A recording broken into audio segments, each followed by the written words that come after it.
చెప్పిన ఎల్పీ మంత్రి గారు సిఎల్పి సమావేశానికి అరకపూడి గాంధీ గారు వచ్చారు.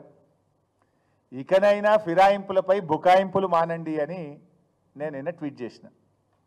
దాని మీద శ్రీధర్ బాబు గారు ఎంతో తన యొక్క చాకచక్యాన్ని తనకుండే తెలివితేటలన్నీ ఉపయోగించి ఆయన గారు అంటారు, ఈ మీటింగ్ ఏదో ఆయన గాంధీ గారి నియోజకవర్గంలో జరిగిందట, మర్యాదపూర్వకంగా ముఖ్యమంత్రి కలవడానికి వచ్చిండు అన్నాడు. నేను చెప్పిన దానికి మళ్ళీ నేను కూడా నిన్న చెప్పిన, మర్యాదపూర్వకంగా కలవడానికి ఎప్పుడు వస్తారు? అఫీషియల్ మీటింగ్కి వస్తే వస్తారు తప్ప పార్టీ మీటింగ్కు రారు అనే విషయాన్ని శ్రీధర్ బాబు గారు గ్రహించాలి. నంబర్ 1. నంబర్ 2, గాంధీ గారిది అయితే నియోజకవర్గం, మరి ప్రకాష్ గౌడ్ గారు ఎందుకు వచ్చిండ్రు? శ్రీహరి గారు ఎందుకు వచ్చిండ్రు? దానికి సమాధానం చెప్తారా? అబద్ధం ఆడితే అక్కటట్టని ఉండాలి. జనము చీచీ అంటున్నారు. మీరు ఎన్ని అబద్ధాలు ఆడతారు? ఆయన మాట్లాడి నేను బీఆర్ఎస్లో ఉన్నా అని వీళ్ళందరూ మళ్ళీ మీటింగ్ పోతారు. శ్రీధర్ బాబు అంటాడు ఇది ఇద్దరు బీఆర్ఎస్ ఎమ్మెల్యేల కొట్లాట అంటాడు. ఇవాళనేమో కలవడానికి వచ్చిండు అంటాడు. ఇది నగ్నంగా బయటపడ్డది కదా. లెక్కలేని తనం. కాంగ్రెస్ ప్రభుత్వము అంటే ప్రజాస్వామ్య విలువల్ని ఖూనీ చేస్తూ నగ్నంగా బయటపడ్డారు.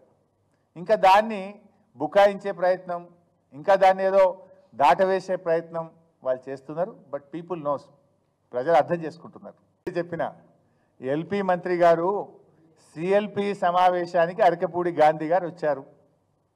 ఇకనైనా ఫిరాయింపులపై బుకాయింపులు మానండి అని నేను నిన్న ట్వీట్ చేసిన.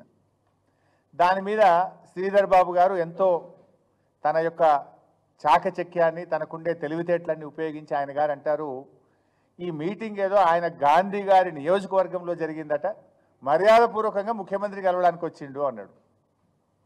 నేను చెప్పిన దానికి మళ్ళీ నేను కూడా నిన్న చెప్పిన, మర్యాదపూర్వకంగా కలవడానికి ఎప్పుడు వస్తారు? అఫీషియల్ మీటింగ్కి వస్తే వస్తారు తప్ప పార్టీ మీటింగ్కు రారు అనే విషయాన్ని శ్రీధర్ బాబు గారు గ్రహించాలి. నంబర్ 1. నంబర్ 2, గాంధీ గారిది అయితే నియోజకవర్గం, మరి ప్రకాష్ గౌడ్ గారు ఎందుకు వచ్చిండ్రు? శ్రీహరి గారు ఎందుకు వచ్చిండ్రు? దానికి సమాధానం చెప్తారా? అబద్ధం ఆడితే అక్కటట్టని ఉండాలి. జనము చీచీ అంటున్నారు. మీరు ఎన్ని అబద్ధాలు ఆడతారు? ఆయన మాట్లాడి నేను బీఆర్ఎస్లో ఉన్నా అని వీళ్ళందరూ మళ్ళీ మీటింగ్ పోతారు. శ్రీధర్ బాబు అంటాడు ఇది ఇద్దరు బీఆర్ఎస్ ఎమ్మెల్యేల కొట్లాట అంటాడు. ఇవాళనేమో కలవడానికి వచ్చిండు అంటాడు. ఇది నగ్నంగా బయటపడ్డది కదా. లెక్కలేని తనం. కాంగ్రెస్ ప్రభుత్వము అంటే ప్రజాస్వామ్య విలువల్ని ఖూనీ చేస్తూ నగ్నంగా బయటపడ్డారు. ఇంకా దాన్ని బుకాయించే ప్రయత్నం, ఇంకా దాన్ని ఏదో దాటవేసే ప్రయత్నం వాళ్ళు చేస్తున్నారు. బట్ పీపుల్ నోస్, ప్రజలు అర్థం చేసుకుంటున్నారు.